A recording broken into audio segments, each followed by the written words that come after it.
വയനാട് വടക്കനാട് മേഖലയെ ഭീതിയിലാഴ്ത്തിയ കാട്ടാന മുട്ടിക്കൊമ്പനെ പിടികൂടാൻ ദൗത്യം തുടരും. ദൗത്യത്തിന്റെ രണ്ടാം ദിവസം കാട്ടാനയെ കണ്ടെത്താനായിട്ടില്ല.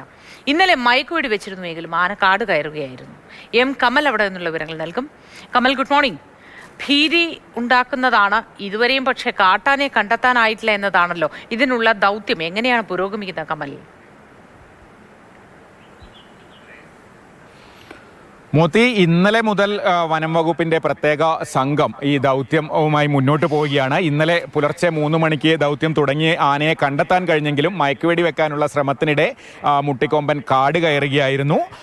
അതോടെ ഇന്നലത്തെ ദൗത്യം അവസാനിപ്പിച്ചു. ഇന്നും പുലർച്ചെ അതേപോലെ തന്നെ വനം വകുപ്പ് സംഘം കാട്ടിൽ കയറിയെങ്കിലും ഇതുവരെ ആനയെ കണ്ടെത്താൻ കഴിഞ്ഞില്ല. അതുകൊണ്ട് ഇന്നും ദൗത്യം നടക്കാനുള്ള സാധ്യത കുറവാണ്. കാരണം രാവിലെ 8 മണിക്ക് മുൻപ് ആനയെ കൃത്യമായി ലൊക്കേറ്റ് ചെയ്തെങ്കിൽ മാത്രമേ മയക്കുവെടി വെക്കുകയുള്ളൂ എന്നാണ് വനം വകുപ്പ് അറിയിച്ചിരിക്കുന്നത്.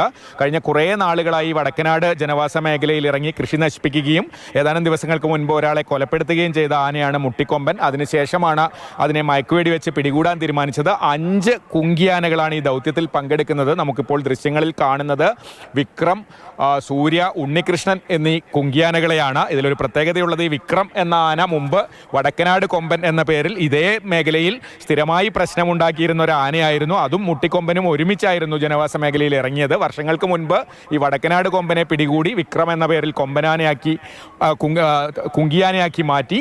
എന്തായാലും ഇപ്പോൾ അതിനോടൊപ്പമുണ്ടായിരുന്ന മുട്ടിക്കൊമ്പനെ പിടികൂടാനുള്ള ദൗത്യത്തിൽ പങ്കെടുക്കുന്നതും അതേ ആന തന്നെയാണ്. വിക്രം എന്ന പേരിൽ പഴയ വടക്കനാട് കൊമ്പൻ ഇപ്പോൾ പണ്ട് ഒരുമിച്ച് നടന്നിരുന്ന ഈ മുട്ടിക്കൊമ്പനെ പിടികൂടാനുള്ള ദൗത്യത്തിൽ പങ്കാളിയാവുകയാണ്. മോത്തി, ശരി, കമലാണ് വിശദവിവരങ്ങൾ അവിടെ നിന്നും പങ്കുവച്ചത്. ഈ ദൗത്യം തുടരുകയാണ്. വയനാട് വടക്കനാട് മേഖലയെ ഭീതിയിലാഴ്ത്തിയ കാട്ടാന മുട്ടിക്കൊമ്പനെ പിടിക്കാനുള്ള ദൗത്യമാണ് തുടരുന്നത്. രണ്ടാം ദിനം പക്ഷേ കാട്ടാനയെ കണ്ടെത്താനായിട്ടില്ല.